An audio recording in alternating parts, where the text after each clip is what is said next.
Vai jūs plānojat kandidēt arī pašvaldību vēlēšanās? Nē, kaut gan man tas pusotras gads, ko es nostrādāju Rīgas domē, ļoti patika. Tāpēc, ka bija iespēja īstenot veselu virkni ļoti interesants projekts. Bet šobrīd es negatavojos balotēties pašvaldības vēlēšanās. Visticamāk, es balotēšos nākošās Saeimas vēlēšanās, bet to dzīve rādīs. Man ir mērķi, es zinu, kas būtu jādara, ko vajadzētu darīt. Es uzskatu tomēr sev par daudz maz labu speciālistu drošības jomā. Man ir zināms pārdomas, kas būtu šeit jādara. Ir daudz lietas, kas tiek darīts absolūti nepareizi. Es uzskatu, ka līdzekļi tiek veltīti drošībai, tiek izlietot nevienmēr mērķtiecīgi un pareizi un efektīvi. Kā jūs komentējat 16. marta notikumus, iekšlietu ministra reakciju, pozīciju? Runājot par 16. martu, manuprāt, šis datums ir izdomāts un tas neattaino pašu šī notikuma būtību, ja, bet mēs esam pieraduši pie dažādām āršķībām, un šie 16. mārts vai 9. maijs vai veselu virkni vēl citu pasākumu vienkārši tiek izmantot, lai iegūtu kaut kādu politisko kapitālu, kas, manuprāt, nav pieļaujams. Tikmēr, kamēr mēs ieciklējamies vēsturē, pagriežamies ar sevi pret vēsturi, es atvainojos, maigi izsakoties, mēs ar muguru pagriežamies pret nākotni, mēs neredzam, uz kurien mēs ejam.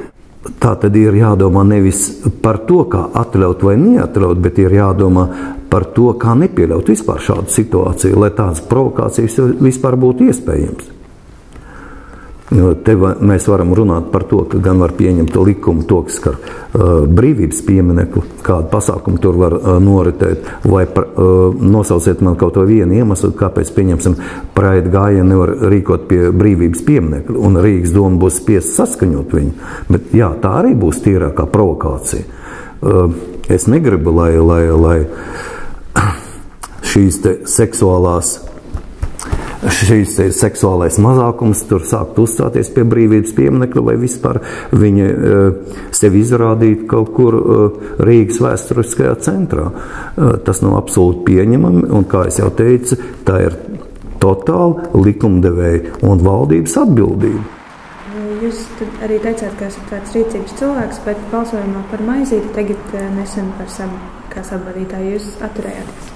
Es neatturējos, es nobalsoju pret. Kāpēc? Ļoti elementāri. Maizīšu kungu es ļoti labi pazīstu, un par ko es arī izteicos plenāru sēdē. Man ir vesela virkni iebildumu. Es nesaprotu kaut kā elementāras lietas, kāpēc mēs varam nodot slepenas materiālus citu valstu pārstāvjiem, ja, pie tam operatīvās izstrādes materiālus. Es nesaprotu, kāpēc mēs varam uzskatīt, ka cilvēks tikai ar vārdos paziņo, ka viņš cīnīsies ar korupciju vai cīnās ar korupciju, bet kad viņam tiek piesādīti konkrēti materiāli, šī te cīņa pēkšņi izčākst, ja, un uz manu vēstuli par atsevišķu prokuroru iespējamām nelikumīgām darbībām, kad tika uzrādīta konta numuri, konkrētas krimināllietas, uzskaitīts, pa kurām iespējams ir saņemts kukulis, gan arī viss šīs naudas plūsma. Un gala rezultātā es saņemu atbildi uz 6 lapas pusēm, kāpēc nevar ierosināt kriminālu lietu. Jūs ziniet, tas mani vieš veselu virkni pārdomu, vai šis cilvēks ir spējīgs vadīt attiecīgo institūciju objektīvi, un vai viņš ir spējīgs nebūt politiski angažēts. Un es neuzskatu, ka Maizīšu kungs būtu kompetents tieši šajā jomā.